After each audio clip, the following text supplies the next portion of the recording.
ଜୟ ଜଗନ୍ନାଥ। ଗର୍ଭାବସ୍ଥାରେ ଅନେକ ଲୋକ ବାରଣ କରନ୍ତି ଗର୍ଭବତୀ ନାରୀକୁ ମନ୍ଦିର ଯିବା ମନା। ଜଗନ୍ନାଥଙ୍କ ପାଖକୁ ଯାଉଛୁ, ତୋ ପୁଅର ଚକାଚକା ଆଖି ଆଗ ହେବ, ଆଉ ତୋ ପୁଅଟା କାଳିଆ ହେଇଯିବ।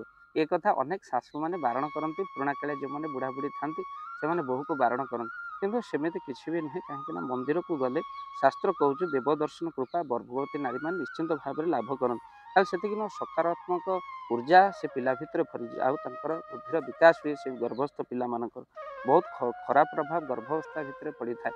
ଯେତେବେଳେ ମନ୍ଦିର ଆମେ ଯାଉ ମନ୍ଦ ନା ସହିତ ମନ୍ଦିର ମନ୍ଦ ଭାବ ନଷ୍ଟ ହୋଇଯାଏ, ଆଉ ସେ ପିଲା ଉପରେ ଥିବା କୁପ୍ରଭାବ ନଷ୍ଟ ହୋଇଯାଏ।